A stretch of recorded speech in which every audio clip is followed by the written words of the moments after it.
시편 34편 5절부터 10절 말씀입니다. 그들이 주를 앙망하고 광채를 내었으니 그들의 얼굴은 부끄럽지 아니하리로다. 이 공고한 자가 부르짖음에 여호와께서 들으시고 그의 모든 환난에서 구원하셨도다. 여호와의 천사가 주를 경외하는 자를 둘러 진치고 그들을 건지시는도다. 너희는 여호와의 선하심을 맛보아 알지어다. 그에게 피하는 자는 복이 있도다. 너희 성도들아, 여호와를 경외하라. 그를 경외하는 자에게는 부족함이 없도다. 젊은 사자는 궁핍하여 줄을지라도 여호와를 찾는 자는 모든 좋은 곳에 부족함이 없으리로다. 이 한 해의 말씀입니다. 아멘. 우리가 1월은 실천할 때 역사가 일어난다라는 주제를 가지고 중생의 영에서 말씀을 전하고 있습니다.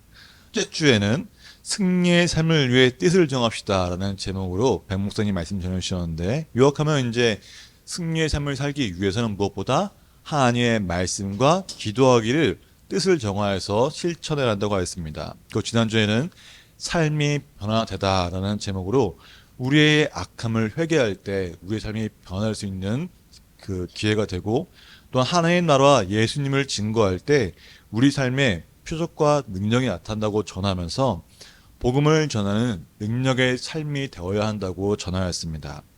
그리고 오늘은 풍족한 삶이라는 제목으로 은혜의 말씀을 전하고자 합니다. 자, 오늘 우리가 읽은 이 시편 34편 5절부터 10절 말씀 어떠신가요? 저는 이제 이 말씀을 제가 준비하고 또 기도하는 가운데 또 이렇게 있었지만은, 오늘 아침에도 기도하는데 이제 그 마음속에 이런 마음이 들더라고요.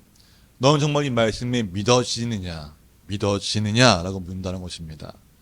제가 그 말씀을 듣고서, 하나님, 저는 믿는 말입니다, 하나님. 제가 지금 또 한 번 더 생각해 보겠다고 이제 과거를 쫙 떠올려 보니까, 하나님이 나를 이렇게 인도하셨고 나를 건드시는 분이라는 것을 다시 한번 이렇게 묵상하면서 하나님께 감사함을 하게 됩니다. 우리는 분명 믿는 자만이 이 34편의 말씀을 읽을 때, 맞아, 하나님이 나를 이렇게 도우셨지, 하나님 나를 이렇게 인도하셨지라고 알게 되는 본문이라는 것입니다. 그런데 이 34편의 맨 위에 한번 볼까요? 자, 34편 1절 위에 보면은 파란색 글씨가 써 있죠. 자, 파란색 글씨 한번 읽어보겠습니다. 자, 시작. 앞에서 미친 채 하다가 쫓겨나서 지은 시. 자, 다윗이 미친 척 하고 나갔을 때 지은 시라는 것입니다. 자, 이 아비멜렉이라는 것은 사람의 이름이 아니라 왕이라는 호칭이에요. 그래서 왕 앞에서 미친 척 하다가 쫓겨나서 지은 시가 바로 시편 34편입니다. 자, 미친 척 하다가 나온 이 시편이 왜 우리에게 은혜가 되고 이 말씀 보면서 맞아 라고 생각하게 될 거예요. 이 시편의 이 본문의 배경을 알면은 다윗이 왜 왕 앞에서 미친 척 한 것이 간증이 되는지를 알게 됩니다. 다윗이 이 왕 앞에서 미친 척 하게 된 것은 이유가 있습니다. 자, 다윗은 원래 어렸을 때 어떻게 됐어요? 골리앗을 죽였던 용사입니다. 골리앗을 죽였을 뿐만 아니라 블레셋과의 전쟁에서 패배한 적이 있나요? 한 번도 없습니다. 모든 블레셋의 공격으로부터 지킨 것이 바로 다윗이에요. 다윗은 정말 이스라엘을 위해서 또 사울 왕이 시키는 그 모든 것을 행하여서 열심히 최선을 다했습니다. 그런데 이 사람들이 사울은 천천히요 다윗은 만만이라는 이 소리를 사울이 듣고 어땠어요? 두려움을 느낍니다. 어떤 두려움이요? 내 왕위를 빼앗길 것 같은 두려움. 그 두려움에 사로잡혀서 다윗을 죽이려고 했습니다. 자, 이 다윗은 골리앗을 이긴 사람입니다. 전쟁에서 이긴 승리자였습니다. 그럼 분명히 다윗도 이 사울을 향해서 칼을 들고 공격할 수 있었습니다. 하지만 어땠습니까? 그러지 않았다는 것이에요. 다윗은 이 하나님의 기름 부으심을 받은 이 사울을 대적할 수도 없었고, 또 그렇다고 사울이 원하는 대로 자기 목숨을 희생해서 자신이 죽을 수도 없었습니다. 그래서 다윗이 선택한 것이 바로 도망자의 삶을 선택한 것이에요. 사울의 눈을 피하기 위해 이스라엘 곳곳을 다니지만은 피할 곳이 있었나요? 머물 곳이 있었나요? 없었습니다. 그 이스라엘 지역은 다 이 사울 왕의 영향력 아래에 있었기 때문이라는 것입니다. 그래서 다윗이 사울이 쫓아올 수 없는 곳, 사울의 눈을 피하기 위한 곳을 선택한 곳이 바로 블레셋 지역에 있는 한 도시 가드로 피하게 됩니다. 블레셋과 이스라엘은 대치중이었기 때문에 사울이 굳이 다윗을 찾기 위해 블레셋 지역에 갈 필요가 없었기 때문에 다윗은 이것이 정말 좋은 방법이라고 생각하고 나아갔습니다. 그런데 블레셋 사람들이 다윗을 알아보기 시작한 겁니다. 저 사람? 골리앗을 죽였던 그 다윗 아니야? 라고 퍼지게 된 것이에요. 그렇게 다윗은 이 가드왕 아기스에게 끌려가게 됩니다. 다윗은 살기 위해, 정말 살기 위해서 여기까지 사울 왕을 피해 왔는데 오히려 타국에서 지금 죽을 위기에 처하게 된 것이에요. 그 다윗이 끌려가는 그 상황 가운데, 두려울 수밖에 없는 이 상황 가운데 다윗이 하나님께 간절히 기도했습니다. 그때 하나님께서 다윗에게 지혜를 주신 것이 바로 미친 척하는 것이었다는 것이에요. 다윗은 이 미친 척하는 걸 통해서 생명을 구하게 됩니다. 자, 사무엘상 21장 14절 15절 말씀인데 한번 봉독하겠습니다. 아기스가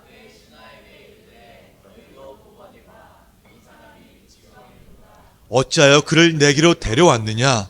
내게 미친 아이가 부족하여서 너희가 이자를 데려다가 내 앞에서 미친 척을 하게 하느냐? 이자가 어찌 내 집에 들어오겠느냐 하니라. 이 다윗이 미친 척했을 때 아기스가 오히려 화가 났죠. 야, 우리 집에 미친 애가 없어서 이걸 데려왔냐? 왜 이딴 걸 데려왔어? 빨리 꺼지게 해라고 했던 것이에요. 사실 다윗이 뭐 연기는 연기자가 아니잖아요. 살기 위해서 그 순간에 하나님이 주신 지혜로 미친 척을 했을 때 안 속을 수 있었지만은 하나님이 함께 하셨기 때문에 이 왕이 속고, 그래서 다윗을 내보냈다는 것입니다. 다윗은 미친 척 하였을 때 사람들은 비웃었고, 저게 무슨 골리앗을 죽인 용사냐, 말도 안 된다라고 했지만은 이 미친 척을 했기 때문에 그곳에서 쫓겨남으로써 다윗은 살 수 있었던 것입니다. 모든 두려움으로부터, 그 두려움으로부터 하나님이 건지셨기 때문에 다윗은 4절에서 이렇게 고백합니다. 내가 여호와께 간구하매 내게 응답하시고 내 모든 두려움에서 나를 건지셨도다. 아멘. 이처럼 다윗이 이 시편 34편을 기록한 것은, 야, 내가 진짜 그 죽을 위기에서 하나님께 간절히 기도했더니만 하나님이 나를 구원하셨다. 그 자신의 경험을 적은 거예요. 간증을 적은 겁니다. 미친 척한 게 남들이 볼 때는, 야, 너 살기 위해 미친 척까지 했다고? 비웃을 일이지만은 다윗에게 있을 만큼은 그 미친 척했기 때문에 자신의 목숨을 구할 수 있었고, 자신을 인도하신 그 하나님의 은혜가 너무나 놀라웠기 때문에 그 놀라운 것을 너희들도 좀 알고 따라해, 제발 이렇게 좀 해라고 살기를 원했기 때문에 이 시편을 적은 것입니다. 다윗의 두려움 가운데 있을 때 그 하나님의 도우심으로, 응답하심을 통해 기쁨을 얻게 된 것이에요. 자, 다윗은 도망자였습니다. 이 사무엘상 앞에를 보면은 먹을 것도 없었고 가진 게 아무것도 없었어요. 그저 정말 그 미갈에 도망치려 할 때 그 창문을 타서 그냥 달아나기 바빴습니다. 두려운 상황 가운데 어찌할 방법을 모를 때 기도를 들어주시고 구원해 주신 것을 간증하면서 우리에게 분명히 말한다는 것입니다. 자, 우리의 삶은 다윗과 다를까요? 뭔가 다윗은 믿음이 강대해서 뭔가 대단한 사람 같고 우리는 아무것도 아닌 것 같나요? 아니라는 거예요. 우리가 똑같다는 것입니다. 우리의 삶도 다윗과 다를 것이 없어요. 물론 우리는 도망자는 아닙니다. 목숨을 구주하게 도망가지는 않아요. 하지만 세상을 살아가면서 때로는 절망감에, 때로는 두려움에 떨 수밖에 없는 것이 우리라는 것입니다. 분명 우리는 하나님의 자녀로서 하나님이 나에게 은혜를 주고 복을 주셨기 때문에 나는 하나님 담당하게 주어진 일에 최선을 다하고 주의 믿음대로 살겠습니다라고 결단합니다. 열심히 살아가는데도 불구하고 우리 가운데 두려움이 있다는 거예요. 어떤 두려움이요? 재정에 대한 두려움과 평안에 대한 두려움이 우리를 덮쳐올 때가 분명히 있다는 것입니다. 두려움을 이겨내려고, 두려움을 피하려고 이렇게 생각하고 행동하지만 어떻습니까? 내 생각대로 되지 않고 오히려 막다른 길에 몰릴 것 같은 때가 있다는 것입니다. 다윗도 지금 우리와 같은 상황이었습니다. 골리앗을 물실 때 보면 어떻습니까? 여호와 하나님의 이름으로 나아간다라고 믿음으로 선포하고 나아갑니다. 그러나 맡겨진 일에 최선을 다하고 정말 열심히 했는데 불구하고 결과는 어땠어요? 오히려 사울의 그 두려움 때문에, 사울의 위협으로부터 나는 열심히 했는데, 나는 하나님의 이름으로 열심히 나가는데 불구하고 자신의 목숨을 잃게 될까 봐 두려울 수밖에 없다는 것입니다. 살기 위해 도망갔습니다. 급박하게 돌아가는 그 상황 가운데 하나님께 기도할 때 하나님께서 들으시고 하나님을 경험하게 되면서 다윗의 믿음이 점점 성장하게 된 것입니다. 다윗이 경험한 그 하나님에 대해서 우리에게 말한다는 거예요. 자, 오늘 본문 한번 볼까요?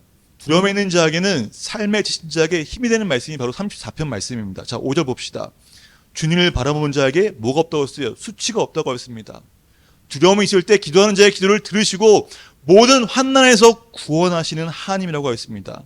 또 이어서 주를 경외하는 자는 뭐랍니까? 보호하시고 주님을 피난처로 삼는 자에게는 복이 있다는 것과 주를 경외하는 자에게는 부족함이 없다고 말합니다. 그러면서 말하기를 주님을 찾는 자는 모든 좋은 것에 부족함이 없을 것이다 라고 확신하며 말하고 있다는 것입니다.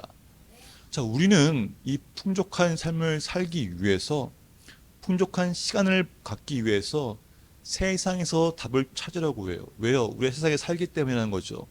세상에 좋은 것들이 내게 있으면 좋을 것 같고 세상에 그 필요가 나에게도 있으면 너무나 좋을 것 같으니까 그 세상을 바라보면서 거기서 답을 찾기를 원한다는 것입니다. 또 한편으로는 하나님께 우리의 필요를 구합니다. 저도 구할 때가 많아요. 오죽하면 구하겠습니까? 정말 구하는데, 그러나 다윗은 우리에게 말합니다. 너가 풍족한 삶, 부족함 없는 삶을 살기 위해서는 오직 한 가지 방법이 있다.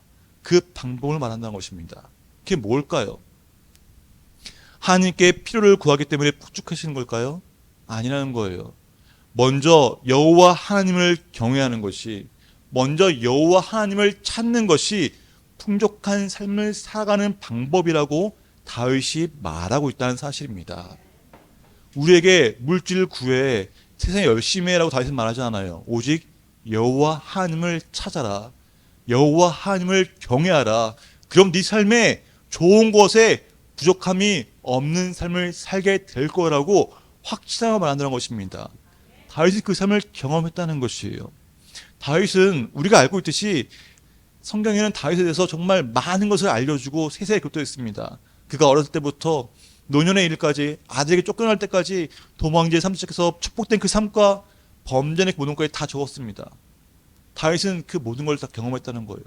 살면서 겪어볼 수 없는 모든 상황을 겪으면서 다윗은 믿음이 성장했습니다. 그래서 그가 우리에게 정확히 말한다는 거예요. 제발 너희들아, 이걸 듣고 제발 따라해. 이렇게만 하면 된다라고 알려주고 있다는 것입니다. 11절 함께 봉독하겠습니다. 너희 자녀들아,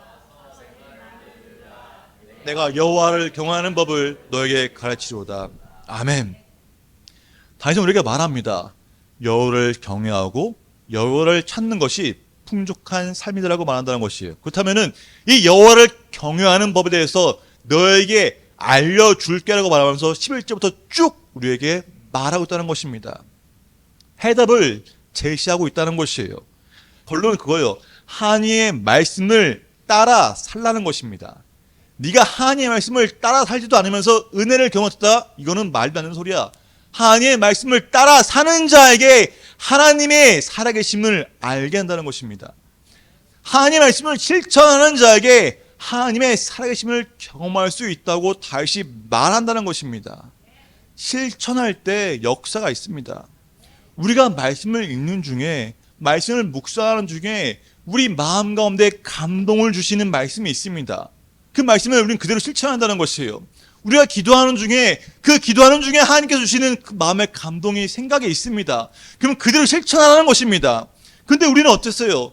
그 말을 듣고 그 마음의 감동이 있을 때 우리는 실천하지 않습니다. 왜요? 우리가 그렇게 하면은 사람들이 비웃을까 봐, 사람들이 미쳤다고 할까 봐 하지 못한다는 것입니다.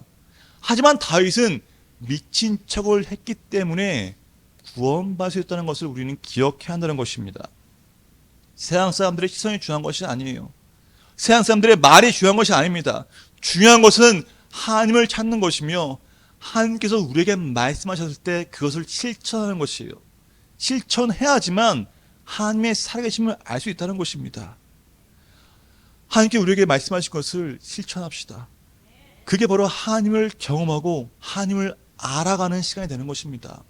자, 여러분, 이 시편 34편 1절부터 마지막 절을 쭉 읽으시면서 정말 2024년에 내 인생의 지침서로 삼으시길 바랍니다. 그 말씀을 계속 묵상하면서 다윗이 이렇게 했지, 다윗이 도망갈 때 그렇게 아무것도 없고 정말 나라가 떨어졌을 때도 하나님께 기도하고 하나님 말씀을 행하려고 했을 때 나가는 그 은혜를 통해서 너희도 제발 그렇게 살라고, 이렇게 살면은 부족함 없다, 이렇게 살면은 풍족한 삶이야라고 다윗은 우리에게 알려주는 것처럼 이 말씀 붙잡고 나아가시길 바랍니다. 다윗은 한 번이 아니라 이 11절 말씀처럼 계속 반복하고 있습니다. 이 34편에서. 그만큼 우리에게 중요하다는 거예요. 여러분, 꼭 이 말씀 붙잡고 나아가시길 바랍니다. 정말 하나님의 살아계심을 경험하고 싶습니까? 그러면 나서 기도하는 건 중요하지만은 하나님의 말씀을 행해야 합니다. 말씀을 행할 때 하나님의 은혜가 있고 하나님의 살아계심이 있는 것입니다. 무엇보다 그 하나님이 주시는 그 은혜를 누리는 성령 되시기를 주님의 이름으로 축복합니다. 저는 이 말씀을 믿음이 연약할 때는 특별서도 그냥 그러나 보다, 내와 상관없다고 생각하는 게 많다는 것이에요. 근데 살아가면서 우리가 살면서 고난이 없습니까? 인생의 막다른 골목이 있고요, 인생의 벼랑 끝에 서 있는 데가 있다는 것이에요. 근데 그때 그냥 하나님 나 좀 살려주세요라고 그 한마디가 하나님이 들으시고 응답하십니다. 믿음의 자녀가 울고 있을 때 위로하시는 분이 하나님이세요. 믿음의 자녀가 하나님 저 좀 구해서라고 말할 때 지혜를 주시고 그 길을 인도하신 분이 바로 하나님이라는 겁니다. 그래서 우리가 하나님을 찾을 때, 여호와 하나님을 의지하고 나아갈 때 우리에게 은혜가 있음을, 하나님이 이렇게 살아가시는구나, 내 삶에 이렇게 역사하신 분이 바로 하나님이구나 하는 것을 안다는 것입니다. 그걸 경험하는 게 축복이에요. 그걸 경험하는 게, 그 경험이 있어야지만 믿음이 흔들리지 않는 것입니다. 어떤 상황에서도 내게 아무것도 주어진 게 없을지라도 그 믿음 하나만으로 하나님 나를 사랑하시잖아, 내 하나님 내 안에 있잖아, 난 하나님이 있으니까 할 수 있어, 하나님이 그 종을 인도할 거는 믿어, 하나님 나에게 평안을 주실 거야, 그 믿음이 있는 자가 승리한다는 것입니다. 그 믿음으로 말씀 붙잡고 나갑시다. 오늘 우리에게 기도하는 그 말씀을 묵상한 중에 그 주어지는 말씀 하나 붙잡고 하루하루 실천합시다. 아멘. 실천한 자에게 은혜가 있습니다. 정말 그러길 원합니다. 그 경험 가운데 하나님 더 친하게 원합니다. 함께 찬양으로 나아가겠습니다.